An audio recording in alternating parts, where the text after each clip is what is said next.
address one. I know that there was some discussion about mental health experts and whether or not they would be testifying. I did not see any on your list. Is that? That's correct, Your Honor. Okay. And that's, again, I don't anticipate that changing. I just need you to post the state expert.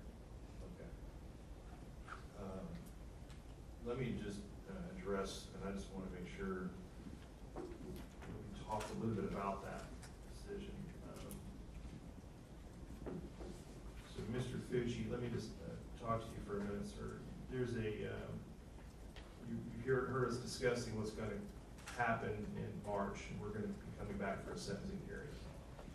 And your attorney has, hopefully not already, will be talking to you soon about what's known as section 921.1401 of the Florida statute. That is basically a statute that lays out certain factors that the court must determine and consider for a person who is under the age of 18 if the court were to consider sentencing you to life in prison. And the factors, and I'm just going to read it, I'll just read it for the record just so you understand it, and then obviously you're going to talk to your attorneys. I'm sure you probably already have, but I want to make sure that you are still talking to your attorneys about this, because there's something that your attorney has indicated to me that they're still talking to you about the decision about whether or not they're going to present evidence of the nature of either testimony or reports from any type of a mental health professional. So let me just read this out loud, and I'm not going to probe into your client as far as what his understanding of this is, counsel, but I just want to make sure that it's at least on the record for him so he knows things that he should be asking and talking to you about. So, Mr. Fucci, it reads, upon conviction or adjudication of guilt of an offense described in 775.082, and it lists out several statutes, of which the one that you have now entered a plea to is included. The court may conduct a separate sentencing hearing to determine if a term of imprisonment for life or a term of years equal to life imprisonment is an appropriate sentence. In determining whether a life imprisonment or a term of years equal to life imprisonment is an appropriate sentence, the court shall consider factors relevant to the offense and the defendant's youth and attendant circumstances, including but not limited to. And then it lists out a bunch of factors. I'm going to read those to you real quick, okay? A, the nature and circumstances of the offense committed by the defendant. B, the effect of the crime on the victim's family and on the community. C, the defendant's age, maturity, intellectual capacity, and mental and emotional health at the time of the offense. I'm going to come back to that one, okay? D, the defendant's background, including his or her family, home, and community environment. E, the effect, if any, of immaturity, impetuosity, or failure to appreciate risks and consequences on the defendant's participation in the offense.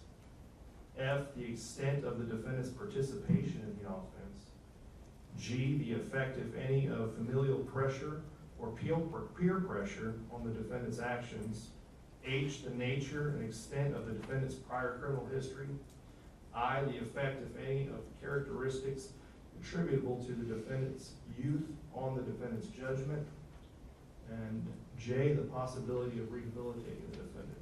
So those are all the factors that I would have to consider in determining what the appropriate sentence is, and if the court determined, if I determined that the life sentence was appropriate, those are all things that I would have to be thinking about considering. I want to make sure that you understand that. You need to be talking to your attorney about that. Do you understand that, sir? Yes, Your All Honor. right. One of the things that, as I mentioned, is the defendant's age, maturity, intellectual capacity, and mental and emotional health at the time of the offense. Now, that may be something that you and your attorneys decide. If there's some experts or mental health experts who you have been talking to who, at this time, are not listed on your witness list. Do you understand that? For the second year. Okay. Sure.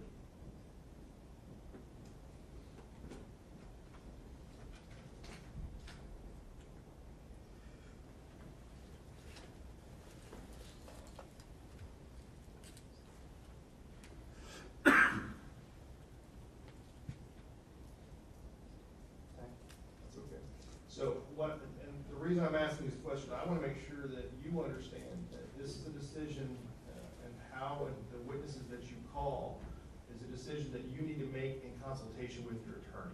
You understand that? Yes, sir. Okay, and so your attorney can guide you, and she can talk about, you know, who she believes ultimately should be called, but you also have final say in some of those matters too. And so I want to make sure that you understand that you have the ability to talk to her and make sure that you let her know if there's any witnesses that you'd like called.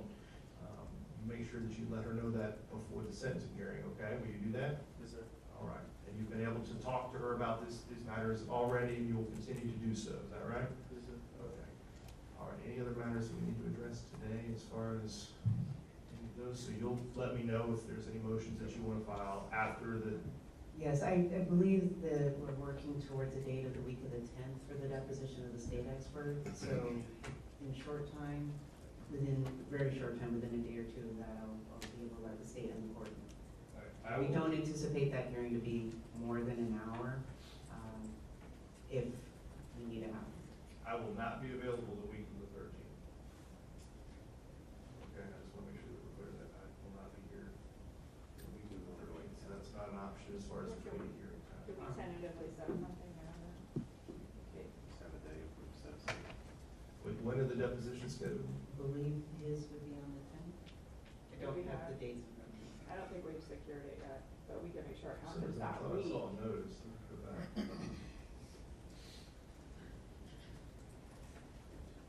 We have depositions set on the 3rd. That was the week before. We just wanna make sure he's available the week of those. Yeah, I see the 3rd or some, Yeah, was the notice. because the issue is, I know, so we're gonna do those depositions, I'm only deposing obviously anybody new, and there's not many. I would need to provide that to him for any last minute consideration, him being the expert. And then that was the plan, to get him deposed the week of the 6th sometime, but like you said, if you're not here. Seems like we're, I mean, if we set a hearing on the 10th, I'll make sure we can try to get him deposed ASAP that early that week. See what I'm saying, Ms. Beaver? I understand.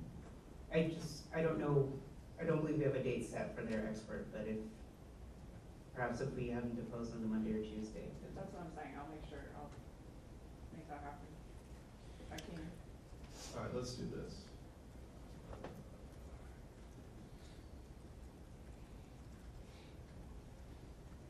Wednesday, the 8th is my regular calendar. That is usually the day that I will conclude in time to ensure that we can set aside, you know, an hour or two that afternoon.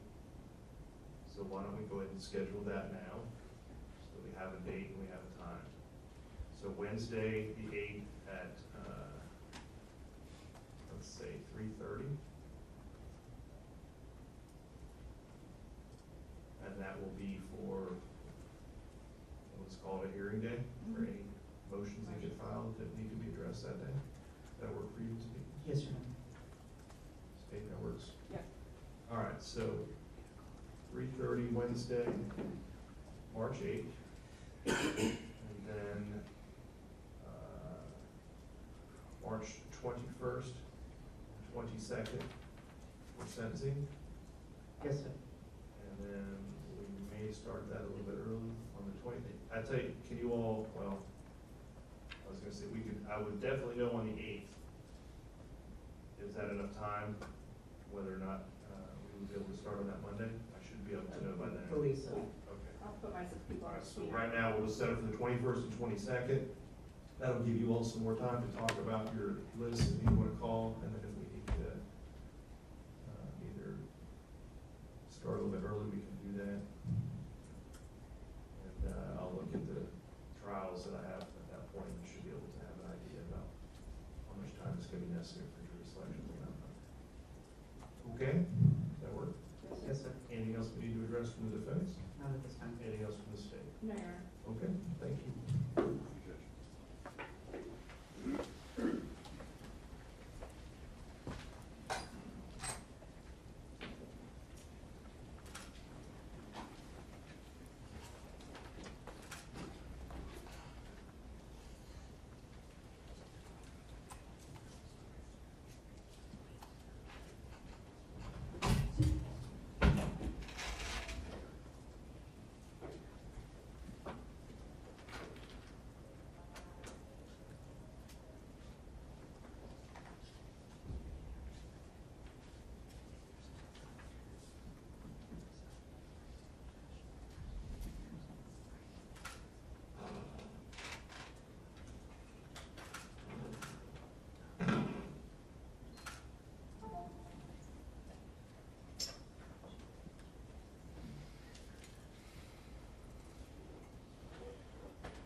Yes, Your Honor, we have a bond hearing with Ms. Porter.